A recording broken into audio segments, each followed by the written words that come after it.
Hai semuanya, Assalamualaikum. Kembali lagi di video reaction saya kali ini guys. Oke, mudah-mudahan semuanya sehat selalu. Nah, kali ini saya mau tengok video tentang ini ya. Indonesia bikin 3 jenderal NATO ketakutan. Bagaimana kisahnya? So, jangan lama-lama lagi. Mari sama tengok video ini. Let's go.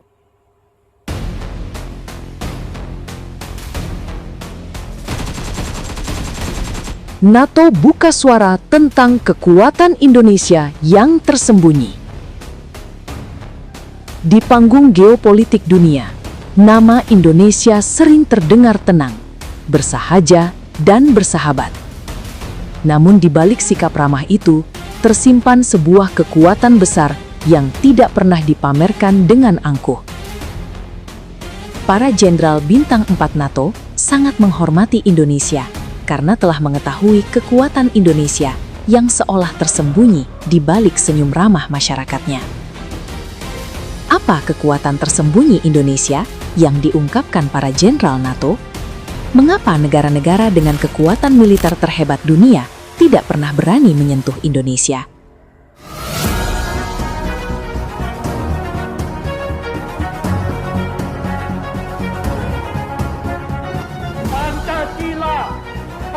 Azimat, Trisakti harus kita pertahankan terus, malah harus kita pertumbuhkan terus.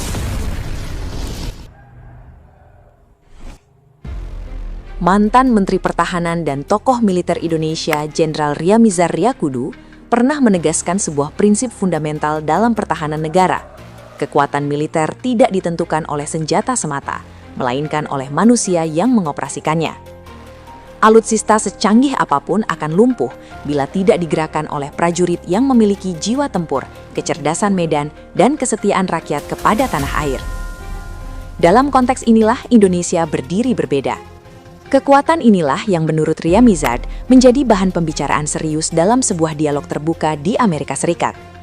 Sebuah talk show yang disiarkan TV ABC 13 Texas bekerja sama dengan Universitas Dallas menghadirkan 3 purnawirawan jenderal NATO dan militer Amerika Serikat. Mereka adalah Jenderal Mike Jackson, pemimpin pasukan Inggris saat menyerbu Irak, Jenderal Tommy Franks, arsitek operasi Badai Gurun, dan Jenderal Peter Pace, mantan kepala staf gabungan Amerika Serikat. Ketiga nama yang berpengaruh dalam militer dunia. Dalam forum akademik itu, seorang mahasiswa bertanya tentang penempatan marinir Amerika Serikat di Australia. Apakah itu pertanda ancaman bagi Indonesia? Jawaban Jenderal Peter Pace sontak mengejutkan banyak pihak. Ia menegaskan bahwa saat ini terdapat 3 kekuatan besar marinir di dunia, dan Indonesia berada di posisi ketiga. Penempatan marinir Amerika Serikat, katanya, semata-mata untuk stabilitas kawasan, bukan ancaman terhadap Indonesia. Bahkan ia menegaskan dengan gamblang, tidak pernah terlintas dalam benak pemimpin Amerika Serikat untuk menyerang Indonesia. Pertanyaan berikutnya semakin membuka tabir. Mengapa Indonesia begitu diperhitungkan, padahal Amerika Serikat memiliki sejarah konflik panjang di Asia? Jenderal Tommy Franks menjawab berdasarkan pengalaman historis. Amerika, katanya, memiliki pengalaman pahit di Vietnam dan Korea. Dan para pemimpin militer AS tahu betul, ada peran Indonesia secara doktrin dan pengalaman yang menjadi guru perang rakyat dan gerilya bagi negara-negara tersebut. Jenderal Peter Pace menambahkan, latihan bersama dengan Indonesia seringkali menjadi pengalaman yang membuka mata. Pasukan khusus Indonesia, katanya, kerap membuat pasukan elit Amerika kewalahan. Mereka bukan hanya terlatih secara teknis, tetapi memiliki insting tempur yang tajam dan kemampuan adaptasi luar biasa. British Shield 21 has been a great experience. A lot of the soldiers have been pushed to their limits, both physically and mentally. They overcame a lot. It's a lot different from being at Schofield Barracks, Hawaii. Jenderal Tommy Franks kemudian mengisahkan operasi pembebasan sandera di Bangkok, Thailand. Ketika itu, pesawat Garuda Indonesia penerbangan 260 pada tahun 1981 dibajak oleh kelompok bersenjata dan dipaksa mendarat di Bandara Don Mueang, Bangkok, sehingga krisis ini menjadi perhatian internasional. Telah terjadi pembajakan pesawat Garuda Indonesia dengan nomor penerbangan 206 oleh kelompok yang menamakan dirinya Komando Jihad. Sorot mata dunia tertuju pada langkah militer Indonesia menangani krisis. militer Amerika Serikat ikut memantau dan menyaksikan bagaimana pasukan Indonesia menjalankan operasi dengan cepat, presisi, dan efektif.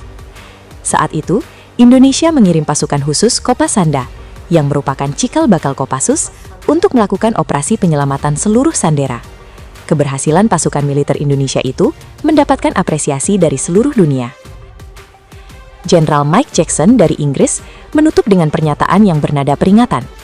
Doktrin militer Indonesia, katanya, telah diadopsi dan dipelajari di berbagai negara Asia dan Afrika. Indonesia bahkan diminta melatih militer negara lain. Yang dimaksud Jenderal Mike Jackson adalah doktrin perang gerilya. Strategi perang gerilya dibukukan oleh Jenderal Besar Abdul Haris Nasution lewat karya legendarisnya Fundamentals of Guerrilla Warfare. Buku ini ditulis berdasarkan pengalaman nyata beliau dalam memimpin dan mengorganisasi perang gerilya selama Revolusi Indonesia, dan kemudian diterjemahkan ke berbagai bahasa asing, serta dijadikan buku wajib di banyak akademi militer internasional, termasuk sekolah elit seperti West Point di Amerika Serikat. Fundamentals of Guerrilla Warfare. Dan ini buku ini jadi buku pegangan di akademi militer terkemuka di dunia. Nah, bukunya Pak Nas ini terbit tahun 1953. Jadi konon gerilyawan Vietnam itu buku bacaannya Pak Nasution. Jadi mereka bisa ngalahin Amerika di perang Vietnam itu karena baca bukunya orang Indonesia yang namanya Pak Nasution. Buku ini penting karena menjelaskan satu hal yang kini diakui NATO. Perang tidak selalu dimenangkan oleh teknologi, tetapi oleh rakyat yang bersatu dan memahami medan, waktu, serta jiwa perlawanan. Doktrin inilah yang menginspirasi berbagai perang gerilya, termasuk di Vietnam, dan menjadi fondasi mengapa Indonesia hari ini dipandang bukan sekedar negara besar, melainkan bangsa dengan daya tempur ideologis dan strategis yang membuat dunia berpikir dua kali untuk mengusiknya. Lebih lanjut, Jenderal Mike Jackson mengatakan, meski tidak selalu unggul dalam jumlah senjata, menaklukkan Indonesia adalah mimpi kosong. Jika perang terjadi, yang maju bukan hanya tentara, tetapi seluruh rakyat. SAS yang merupakan pasukan khusus elit Angkatan Darat Inggris, katanya, pernah merasakan sendiri bagaimana berhadapan dengan aliansi prajurit dan rakyat Indonesia. Jangan pernah anggap ringan Indonesia, tegasnya.